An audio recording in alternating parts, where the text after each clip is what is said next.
प्यारे छात्र छात्राओं, आज हम कक्षा 12 के हिंदी साहित्य की पुस्तक अंतरा भाग 2 में पद्य भाग में संकलित 9 पाठों के कुछ महत्वपूर्ण प्रश्नों की सीरीज लेकर आए हैं। आशा है यह बोर्ड परीक्षा और अन्य परीक्षाओं के लिए आपको लाभदायक होगी। तो देर ना करते हुए हम सीरीज पर चलते हैं। सीरीज के प्रश्नों के क्रम में पहला प्रश्न हम देखते हैं, देवसेना का गीत के कवि कौन है? इसके 4 विकल्प होंगे। ए निराला, बी जयशंकर प्रसाद, सी अज्ञेय और डी केदारनाथ सिंह। इनमें से जो उत्तर सही है वह विकल्प आपको कोष्टक में लिखना है। तो इसका सही विकल्प होगा बी, यानी कि जयशंकर प्रसाद। नेक्स्ट प्रश्न पर चलते हैं। जयशंकर प्रसाद किस युग के कवि हैं? ए रीतिकाल, बी भक्तिकाल, सी छायावाद और डी आधुनिक काल। जैसा कि हम जानते हैं कि जयशंकर प्रसाद आधुनिक काल के एक वाद यानी कि छायावाद से संबंधित हैं, अतः उत्तर होगा सी छायावाद। नेक्स्ट प्रश्न पर हम चलते हैं। तीसरा प्रश्न है, कार्नेलिया का गीत में भारत को क्या कहा गया है? ए स्वर्ग, बी तपोभूमि, सी युद्ध भूमि और डी कर्म भूमि। इसका उत्तर होगा बी तपोभूमि। दोबारा देखिए, उत्तर होगा बी तपोभूमि। नेक्स्ट प्रश्न पर हम चलते हैं। प्रश्न संख्या 4, अरुण यह मधुमय देश हमारा पंक्ति किस कविता से है? इसके ऑप्शन हैं, ए सरोज स्मृति, बी कार्नेलिया का गीत, सी बनारस और डी पद। हमने पढ़ा है जयशंकर प्रसाद की पंक्तियां हैं और जयशंकर प्रसाद के गीत कार्नेलिया के गीत से यह संबंधित है, तो उत्तर होगा बी। नेक्स्ट प्रश्न पे चलते हैं। प्रश्न संख्या 5, देवसेना का गीत में प्रमुख भाव कौन सा है? ए वीर रस, बी करुण रस, सी श्रृंगार रस और डी हास्य रस। ये जयशंकर प्रसाद का काव्य है और इसका उत्तर होगा ए करुण रस। दोबारा देखें, उत्तर होगा वीर रस। वीर रस से युक्त ये रचना है। नेक्स्ट प्रश्न पर चलते हैं। प्रश्न है, सरोज स्मृति किसकी स्मृति में लिखी गई है? ए पत्नी, बी मित्र, सी पुत्री और डी माता। इसका उत्तर होगा सरोज निराला की पुत्री है, इसलिए उत्तर होगा सी पुत्री। नेक्स्ट प्रश्न पे चलते हैं। निराला की पुत्री का नाम क्या था? अभी हमने पढ़ा, ऑप्शन है ए सरोज, बी सुमन, सी रमा, डी गीता। तो उत्तर होगा ए सरोज। नेक्स्ट प्रश्न पे चलते हैं। नेक्स्ट प्रश्न है, सरोज स्मृति में कौन सा रस है? ए वीर रस, बी करुण रस, सी हास्य रस, डी रौद्र रस। तो उत्तर होगा, क्योंकि यह एक शोक गीत है इसलिए उत्तर होगा बी करुण रस। नेक्स्ट प्रश्न पर चलते हैं। निराला किस साहित्य धारा से जुड़े थे? उत्तर होगा इनमें से, तो पहला है छायावाद, बी प्रगतिवाद, सी प्रयोगवाद और डी नई कविता। जैसा कि आप सबको पता है निराला छायावाद से संबंधित हैं, अतः उत्तर होगा ए छायावाद। नेक्स्ट प्रश्न पर चलते हैं। प्रश्न संख्या 10, सरोज स्मृति एक ए महाकाव्य है, बी खंड काव्य है, सी शोक गीत है, डी नाटक है। तो सरोज स्मृति एक शोक गीत है, उत्तर होगा सी। नेक्स्ट प्रश्न, प्रश्न संख्या 11, यह दीप अकेला के कवि कौन है?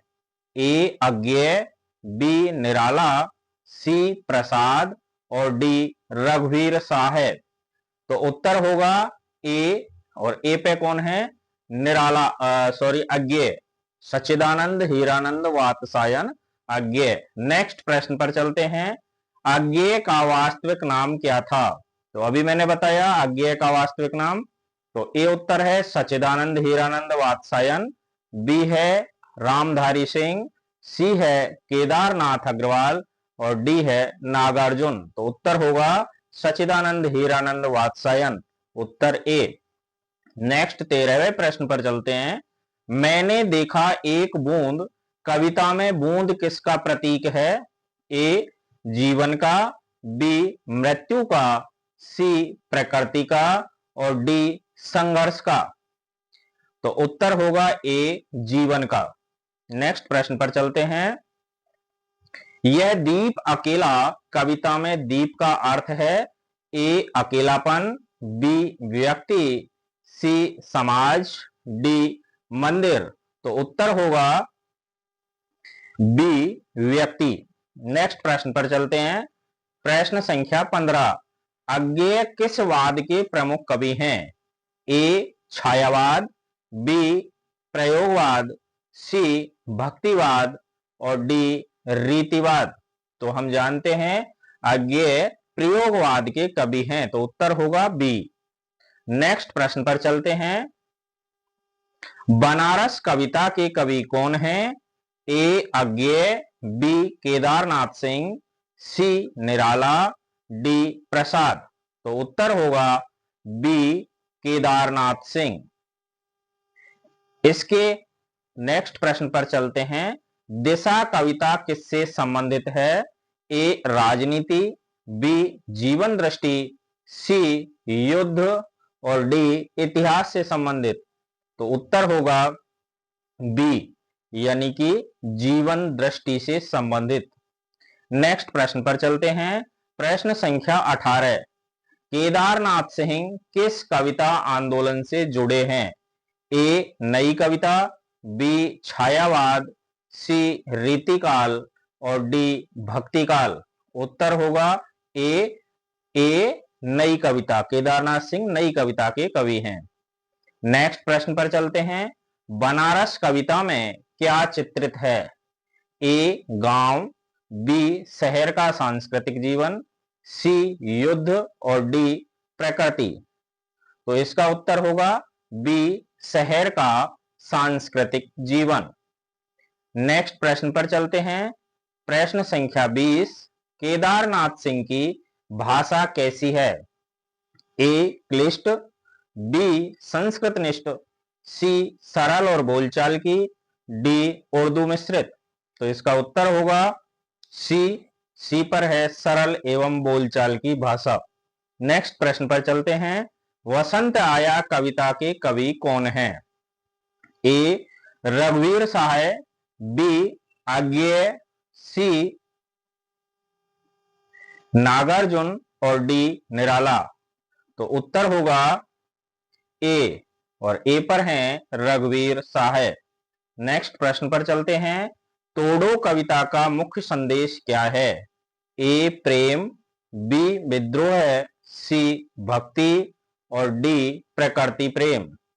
तो उत्तर होगा बी विद्रोह। नेक्स्ट प्रश्न पर चलते हैं। प्रश्न संख्या 23। रघुवीर साहब किस विधा के लिए प्रसिद्ध हैं? ए कहानी, बी कविता, सी उपन्यास और डी नाटक। तो इसका उत्तर होगा बी, और कविता के लिए प्रसिद्ध हैं। नेक्स्ट प्रश्न पर चलते हैं। वसंत आया में कौन सा भाव प्रमुख है? ए उत्साह, बी शोक, सी भय और डी क्रोध। और इसका उत्तर होगा ए, और ए पर है उत्साह। नेक्स्ट प्रश्न पर चलते हैं।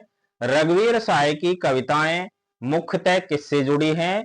ए सामाजिक यथार्थ, बी भक्ति, सी श्रृंगार और डी वीरता। इसका उत्तर होगा ए, और ए पर है सामाजिक यथार्थ। नेक्स्ट प्रश्न पर चलते हैं। भरत राम का प्रेम किस ग्रंथ से लिया गया है? ए रामचरितमानस, बी विनय पत्रिका, सी गीतावली, डी कवितावली। तो उत्तर होगा ए यानी रामचरितमानस से। नेक्स्ट प्रश्न पर चलते हैं। तुलसीदास किस काल के कवि हैं? ए रीतिकाल, बी भक्ति काल, सी आधुनिक काल और डी आदिकाल। उत्तर होगा बी भक्ति काल। नेक्स्ट प्रश्न पर चलते हैं। तुलसीदास की भक्ति किस रूप में थी? ए कृष्ण भक्ति, बी राम भक्ति, सी शक्ति भक्ति और डी शिव भक्ति। उत्तर होगा बी राम भक्ति। नेक्स्ट प्रश्न पर चलते हैं। भरत राम का प्रेम में कौन सा रस प्रमुख है? ए श्रृंगार रस, बी हास्य रस, सी भक्ति रस और डी रौद्र रस।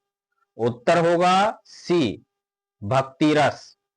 नेक्स्ट प्रश्न पर चलते हैं। रामचरितमानस की भाषा क्या है या कौन सी है?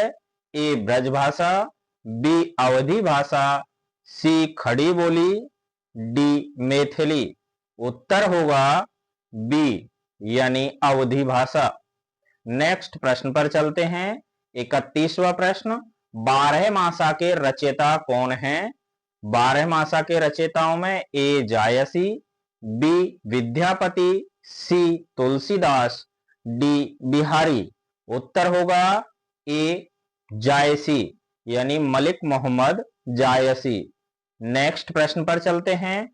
जायसी किस ग्रंथ के लिए प्रसिद्ध हैं? ए पद्मावत, बी रामचरितमानस, सी साकेत और डी कामायनी। उत्तर होगा ए पद्मावत के लिए। नेक्स्ट प्रश्न पर चलते हैं। बारहमासा में किसका वर्णन है? ए ऋतुओं का, बी युद्ध का, सी राजनीति का और डी भक्ति का। उत्तर होगा ए यानी कि ऋतुओं का वर्णन है बारहमासा में। 12 मासों के अंतर्गत विरहिणी स्त्री की दशाओं का इसमें वर्णन किया गया है। नेक्स्ट प्रश्न पर चलते हैं। जायसी किस भाषा के कवि थे?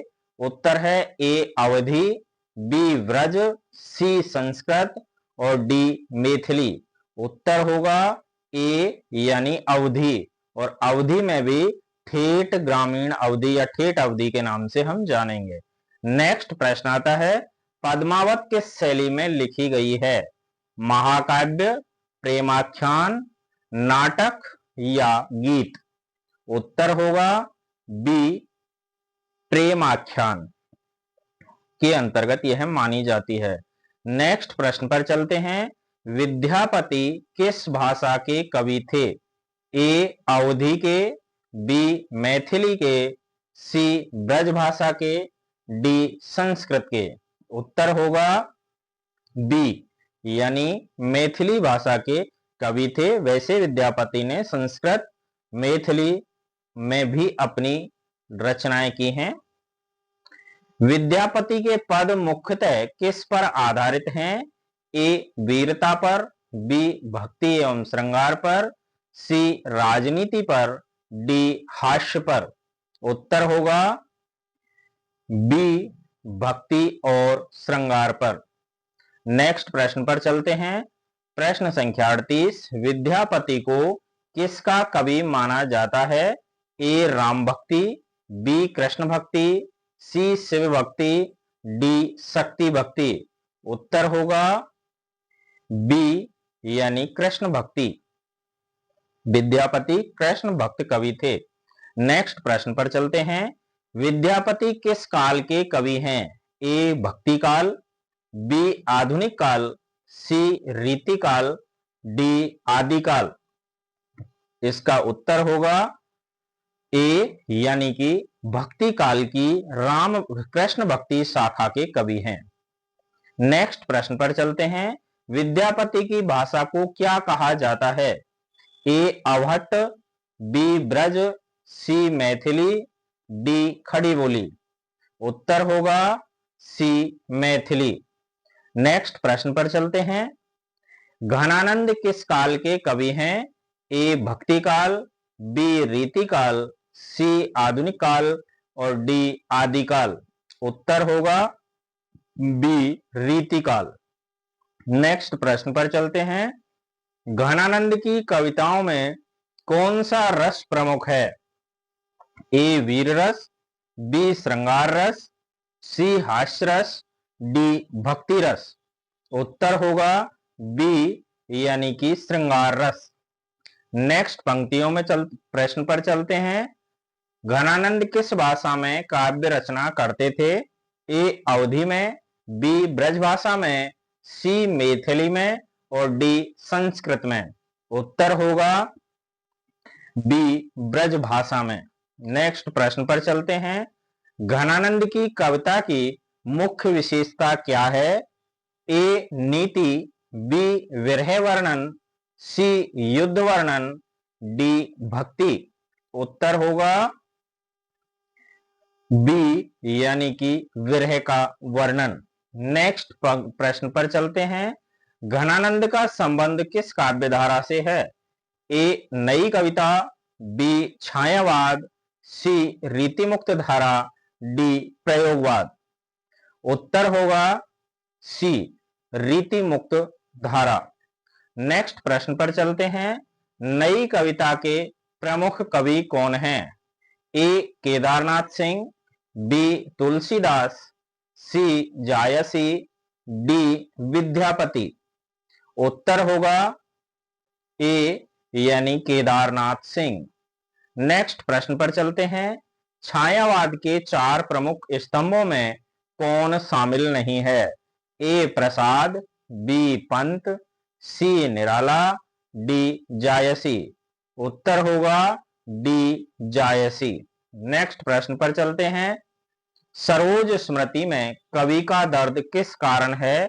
ए गरीबी, बी पुत्री की मृत्यु, सी देशभक्ति और डी युद्ध। उत्तर होगा बी पुत्री की मृत्यु। नेक्स्ट प्रश्न पर चलते हैं। यह दीप अकेला कविता में दीप किसका प्रतीक है? ए समाज का, बी व्यक्ति का, सी अंधकार का और डी मंदिर का। उत्तर होगा बी व्यक्ति का। नेक्स्ट प्रश्न पर चलते हैं। जो अंतिम प्रश्न है। भरत राम का प्रेम में आदर्श संबंध किसका है? ए मित्रता, बी पति पत्नी, सी भाई भाई, डी गुरु और शिष्य। उत्तर होगा सी भाई भाई। और ये 50 प्रश्न पूर्ण हुए। इन प्रश्नों को अच्छी तरह लिखकर याद करें। नेक्स्ट परीक्षाओं में ये बहुत काम आने वाले हैं। धन्यवाद।